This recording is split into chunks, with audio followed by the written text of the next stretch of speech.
প্রিয় ভিউয়ার্স, আসসালামু আলাইকুম। ওয়ালটন মিশন চ্যানেলে আপনাকে স্বাগতম। আজ আমরা দেখতে চলেছি এবং জানতে চলেছি দক্ষিণ এশিয়ার আদি এবং বৃহত্তম শহর কলকাতা। কলকাতা বা কলকাতা, পুরনো নাম কলিকাতা, পশ্চিমবঙ্গের রাজধানী ও বৃহত্তম শহর। কোনো অনভিজ্ঞ লোক একবার কলকাতা ঘুরে দেখলেই একই সঙ্গে বিরক্তও হবেন, আবার মুগ্ধও হবেন। ফলে এই শহরকে উপেক্ষা করা সহজ নয়। বাংলার নবজাগরণের আঁতুড়ঘর কলকাতা সুদীর্ঘকাল ধরে ভারতের সাংস্কৃতিক রাজধানী হিসেবে পরিচিত। ডোমিনিক লাপিয়ের সিটি অফ জয় উপন্যাসে দারিদ্র্য ও দুর্নীতির বিরুদ্ধে কলকাতার সাধারণ মানুষের সংগ্রামের ছবি এঁকেছিলেন এবং এই কাহিনী রূপালী পর্দায় ফুটে উঠেছিল। আর এই উপন্যাসের জনপ্রিয়তার জন্য কলকাতা সিটি অফ জয় বা আনন্দনগরী নামে পরিচিত। ভারতের বহু কবি, সাহিত্যিক, নাট্য ব্যক্তিত্ব, সঙ্গীতজ্ঞ, সমাজ সংস্কারক, শিক্ষাবিদ, বিজ্ঞানী, রাজনৈতিক ব্যক্তিত্ব, সাংবাদিক, চলচ্চিত্র পরিচালক এবং নোবেল পুরস্কার বিজয়ী এই শহরে জন্মগ্রহণ করেছেন অথবা এখানে নিজেদের কর্মজীবন অতিবাহিত করেছেন। তাই কেউ কেউ মনে করেন ভারতের যে শহরগুলো সামাজিক, সাংস্কৃতিক ও রাজনৈতিকভাবে সবচেয়ে বেশি প্রগতিশীল সেগুলোর অন্যতম এই কলকাতা। আপনি যদি ভারতের একটা বা দুটো বড় শহর বেড়াতে যাওয়ার কথা চিন্তা করে থাকেন, তবে কলকাতাকে আপনার গন্তব্য তালিকায় অবশ্যই স্থান দিতে পারেন। পছন্দ বা অপছন্দ যাই করুন না কেন, নিশ্চিতভাবে বলা যায় এই আনন্দনগরীকে আপনি মন থেকে মুছে ফেলতে পারবেন না। কলকাতা পূর্ব ভারতের অন্যতম বাণিজ্যিক ও অর্থনৈতিক কেন্দ্র। হুগলি নদীর পূর্ব তীর জুড়ে বিস্তৃত এই শহর একদা ব্রিটিশ রাজ্যের প্রশাসনিক কেন্দ্র ছিল, যা বর্তমান পাকিস্তান থেকে মিয়ানমার পর্যন্ত বিস্তৃত। এটি লন্ডনের পর ব্রিটিশ সাম্রাজ্যের দ্বিতীয় শহর বলে পরিচিত। কলকাতার ইতিহাসটি ব্রিটিশ ইস্ট ইন্ডিয়া কোম্পানির সাথে ঘনিষ্ঠভাবে সম্পর্কযুক্ত, যারা প্রথমত 1660 সালে আসে এবং 1772 সালে কলকাতা ব্রিটিশ ভারতের রাজধানী হয়ে ওঠে। জব চার্নক কলকাতার প্রতিষ্ঠাতা হিসেবে সুপরিচিত ছিলেন, কিন্তু কিছু কিছু ভারতীয় ঐতিহাসিক এই দাবিতে বিতর্ক করেন এবং বলেন কলকাতার প্রাচীন কালী মন্দির এবং খিদিরপুরের বন্দরকে কেন্দ্র করে কলকাতা প্রাকৃতিকভাবে গড়ে উঠেছিল। যাই হোক না কেন, কলকাতার উৎপত্তি। কলকাতা ব্রিটিশ ভারতের রাজধানীতে পরিণত হয় 19তম শতাব্দীর সময়। কলকাতা বিশ্ববিদ্যালয়, প্রথম আধুনিক ভারতীয় বিশ্ববিদ্যালয়, 1857 সালে এখানে প্রতিষ্ঠিত হয়েছিল। কলকাতা ভারতীয় শিল্প ও সাহিত্যের কেন্দ্র হয়ে ওঠে এবং স্বাধীনতার জন্য জাতীয় আন্দোলন শুরু হয় এখান থেকে।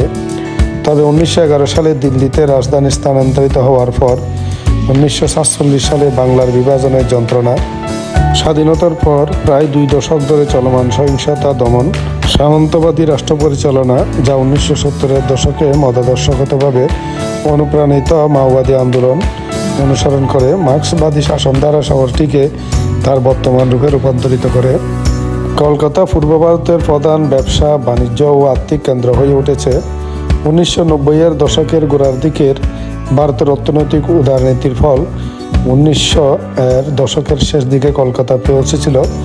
কলকাতা একটি বহুবর্ষজীবী এবং মহাজাগতিক শহর। সমগ্র ভারত এবং ইউরোপীয়দের এবং অন্যান্য এশীয়দের বৈচিত্র্য সহ কলকাতায় ভারতের সবচেয়ে বড় চীনা টাউন থাকার জন্য উল্লেখযোগ্য, যা অনেক জাতিগত চীনা বাসিন্দাদের আবাসস্থল হিসেবে পরিচিত, যাদের পরিবার বহু প্রজন্ম ধরে কলকাতায় বসবাস করছে। 1977 সালে কমিউনিস্ট ও মার্ক্সবাদী দলগুলোর বামফ্রন্ট জোট ক্ষমতায় আসে এবং 34 বছর ধরে রাজ্যকে শাসন করে। এটি লেনিন সরণি এবং হো চি মিন সরণি নামের সাথে রাস্তার নাম এবং স্মৃতিস্তম্ভগুলিতে প্রতিফলিত হয়। এই সময়ের মধ্যে নিপীড়িত জীবনযাত্রার মান উন্নয়নের জন্য বাস্তবায়িত বিভিন্ন সমতার দৃষ্টিভঙ্গিগুলো নগরকে সম্পদের অভাব কমাতে এবং দারিদ্রতা হ্রাসে সহায়তা করেছে।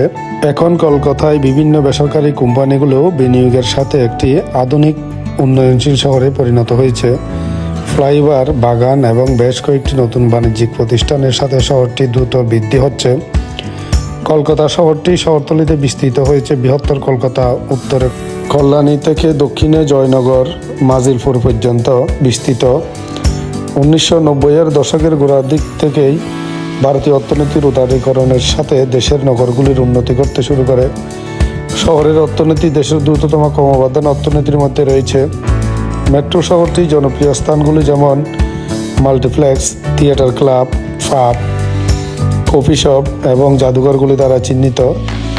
কলকাতা ভারতের বহু শিল্প ইউনিটের কেন্দ্র, যার পণ্য পরিসরের বৈচিত্র্য রয়েছে এবং এতে প্রকৌশল পণ্য, ইলেকট্রনিক্স, বৈদ্যুতিক সরঞ্জাম, তার, ইস্পাত, চামড়া, বস্ত্র, গহনা, ফ্রিজ, অটোমোবাইল, রেলওয়ে, কোচ এবং ওয়াগন রয়েছে।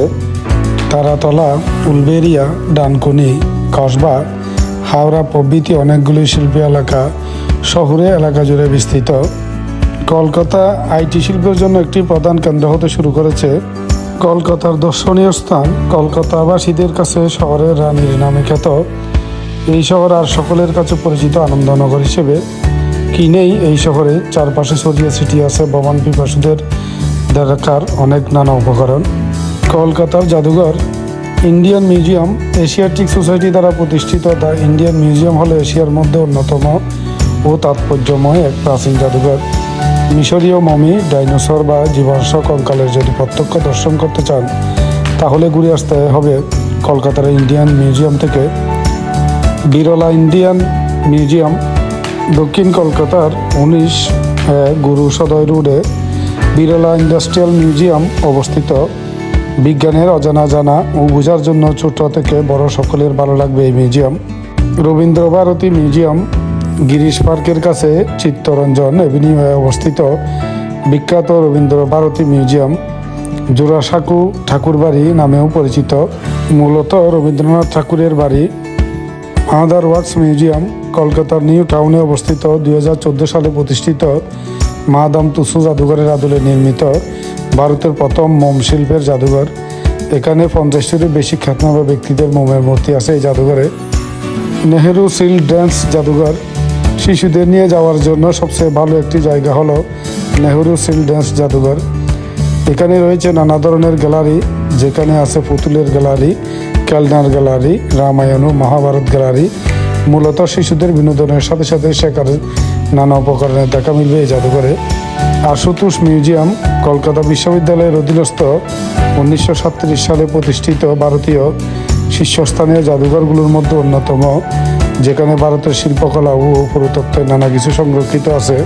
কলকাতার ঐতিহাসিক কিছু স্থান কলকাতা মার্বেল প্যালেস বাংলার শৌখিন জমিদার রাজা রাজেন্দ্র মল্লিক বাহাদুর 1835 সালে নির্মাণ করেছিলেন প্রাসাদের মতো বিরাট এক অট্টালিকা, যা দেখলে পর্যটকদের নিঃসন্দেহে ভালো লাগবে। ভিক্টোরিয়া মেমোরিয়াল রানী ভিক্টোরিয়ার স্মরণে তাজমহলের ধাঁচে গড়ে তোলা সাদা মার্বেল এক অনন্য ইমারত, যার কারুকার্য যে কোনো পর্যটকদের চিন্তাশক্তিকে আবার নতুনভাবে জাগ্রত করবে।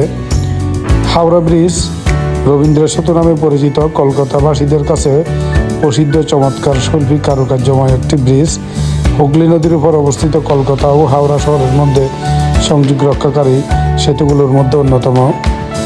প্রিন্সেস ঘাট 1881 সালে জেমস প্রিন্সেসের স্মরণে হুগলি নদীর তীরে নির্মিত এই ঘাট, যা ভ্রমণকারীদের কাছে জনপ্রিয়। কলকাতার সবচেয়ে পুরনো দর্শনীয় স্থানগুলোর এটি একটি। ফোর্ট উইলিয়াম কলকাতা শহরের হুগলি নদীর তীরে অবস্থিত ফোর্ট উইলিয়াম একটি দুর্গ। প্রাচ্য ব্রিটিশ রাজ্যের সামরিক শক্তির সবচেয়ে বড় নিদর্শন এই বিশাল অট্টালিকা কলকাতার একটি আকর্ষণীয় জায়গা। রবীন্দ্র সদন বাংলা থিয়েটার ও সাংস্কৃতিক কার্যক্রমের এক অনন্য মিলন মেলা হলো রবীন্দ্র সদন। বাঙালি সমাজের এক প্রধান বিনোদনের উৎস এই রবীন্দ্র সদন, যেখানে নাটক, সাংস্কৃতিক অনুষ্ঠান ও নানা ধরনের বিনোদনমূলক প্রদর্শনী দেখতে পারা যায়। কলকাতার রেসকোর্স 1820 সালে নির্মিত ভারতের সবচেয়ে বড় রেসকোর্স, যা বিখ্যাত ঘোড়া দৌড়ের ক্ষেত্র। এখানে ভারতের সবচেয়ে গৌরবমণ্ডিত ঘোড়া দৌড়, যেমন ক্যালকাটা ডার্বি ও রানী এলিজাবেথ কাপ নিয়মিত আয়োজিত হয়। কলকাতার নানা পার্ক নিকো পার্ক বিশ্বের সর্বসাদা চিত্ত বিনোদনমূলক পার্ক হওয়ার গৌরব অর্জন করেছে। সায়েন্স সিটি পার্ক বিজ্ঞান ও প্রযুক্তির নানা বিষয় জানতে দৌড় মারতে পারেন এই সায়েন্স সিটি থেকে, যা ভালো লাগবে নিঃসন্দেহে। নলবল বোটিং কমপ্লেক্স সবচেয়ে সুন্দর পিকনিকের জায়গা, তবে নানা ধরনের নৌকায় চড়ে ভ্রমণের আনন্দ অনুভব করার সুযোগও আছে। ক্লাউন টাউন শিশুদের পছন্দ মাথায় রেখে তৈরি করা শিশুদের ভালো লাগার মতো একটি বিনোদন কেন্দ্র। এটি কলকাতার সর্বপ্রথম শিশু উদ্যান। অ্যাকুয়াটিকা রাজারহাটের কোচপুকুরে অবস্থিত একটি জলজ উদ্যান বা ওয়াটার পার্ক নামে পরিচিত। ফান সিটি দুর্দান্ত সব রাইডের সমন্বয়ে গড়ে ওঠা এই অ্যামিউজমেন্ট পার্ক ভালো লাগবে যে কারো। কলকাতায় বাগান ও পশু পাখির সমাহার। বোটানিক্যাল গার্ডেন শিবপুরে হুগলি নদীর তীরে পরিবেশগত ভারসাম্য রক্ষার উদ্দেশ্যে পশ্চিমবঙ্গ রাজ্য সরকারের উদ্যোগে গড়ে উঠেছে এক নয়াবিরাম পুষ্পশোভিত বোটানিক্যাল গার্ডেন। জুলজিক্যাল গার্ডেন বিশাল প্রাণীভাণ্ডার নিয়ে গড়ে ওঠা কলকাতার জুলজিক্যাল গার্ডেন, যা এশিয়ার মধ্যে সর্বপ্রথম। বিশাল এলাকা জুড়ে ঘুরে ঘুরে প্রাণীদের সমারোহ দেখতে ভালো লাগবে যে কারো। আলিপুর চিড়িয়াখানা। আলিপুরে গড়ে ওঠা এই চিড়িয়াখানায় আছে নানা ধরনের পশু পাখির অবস্থান। এগ্রি হর্টিকালচারাল গার্ডেন, এটি মূলত উদ্যান পালন সংক্রান্ত বাগান। এখানে রয়েছে গাছগাছালি ও নানা উদ্ভিদের একটি বিশাল সংগ্রহশালা। শহরের মধ্যে অন্যান্য স্থান ইডেন গার্ডেন, ক্রিকেট দুনিয়ার এক বিখ্যাত স্টেডিয়াম। আরও আছে একটি বার্মিজ পেগুডা। পুরো ইডেন গার্ডেন ঘুরে দেখতে পছন্দ করবে সবাই। কলেজ স্ট্রিট বই পড়ুয়াদের জন্য একটি তীর্থস্থান। পাঠ্য বই থেকে শুরু করে ব্যাট, সোলার ও যাবতীয় নতুন পুরাতন বইয়ের দেখা মিলবে এখানে। ন্যাশনাল লাইব্রেরি শুধু কলকাতা না, পুরো ভারতবর্ষের মধ্যে সবচেয়ে বড় গ্রন্থাগার হলো এই ন্যাশনাল লাইব্রেরি। বেলুর মঠ। হুগলি নদীর তীরে অবস্থিত এই বেলুর মঠে রয়েছে স্বামী বিবেকানন্দের বাড়ি ও নানা সাধকের সমাধি। এছাড়াও একটি প্রদর্শনশালা আছে যেখানে কীভাবে রামকৃষ্ণ মিশন তৈরি হয়ে সারা বিশ্বে সুনাম কুড়িয়েছে তা দেখা যায়। হংসেশ্বরী মন্দির কলকাতা হিন্দু ধর্মাবলম্বীদের জন্য এক তীর্থস্থান। হংসেশ্বরী মন্দির রাজকীয় আবহে গড়ে ওঠা এক অপূর্ব সুন্দর মন্দির। এটি কলকাতা শহরের সবচেয়ে কাছের ও জনপ্রিয় মন্দির। কফি হাউস মান্নাদের গানের স্মৃতি বিজড়িত কফি হাউস। ট্রাম মিউজিয়াম ও ট্রামে ভবন।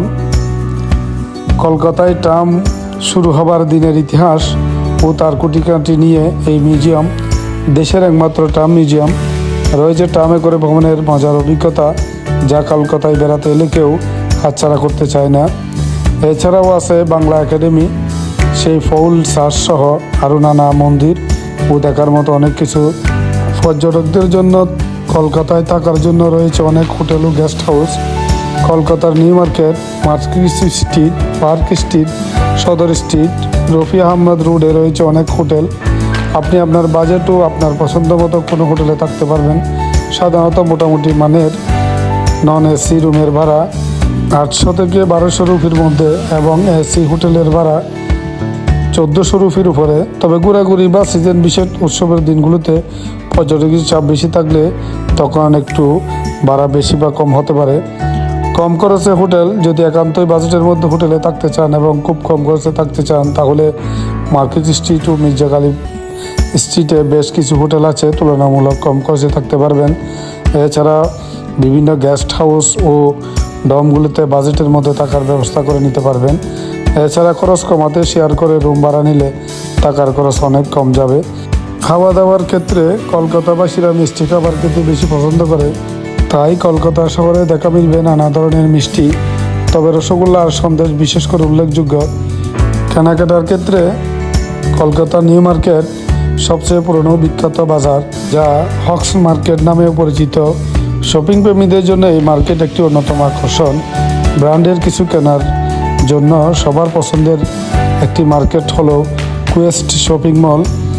কলেজ স্ট্রিট, পার্ক স্ট্রিট ও বড় বাজার ঘুরে শপিং করবেন এবং দামের ক্ষেত্রে দরদাম করে যাচাই করে কিনবেন। তবেই বাস আজকে এই পর্যন্ত, আবার দেখা হবে আগামী ভিডিওতে। তবে যাবার আগে একটি অনুরোধ থাকবে, যদি আমার ভিডিওটি ভালো লাগে লাইক ও শেয়ার করবেন এবং আপনাদের প্রয়োজনীয় গুরুত্বপূর্ণ মতামত কমেন্টের মাধ্যমে জানাবেন এবং আমার চ্যানেলে নতুন হয়ে থাকলে সাবস্ক্রাইব করে বেল আইকনটি প্রেস করবেন, যাতে আমার নতুন নতুন ভিডিওগুলো আপনাদের কাছে পৌঁছে যেতে পারে। ভালো থাকুন, সুস্থ থাকুন, ধন্যবাদ, খোদা হাফেজ।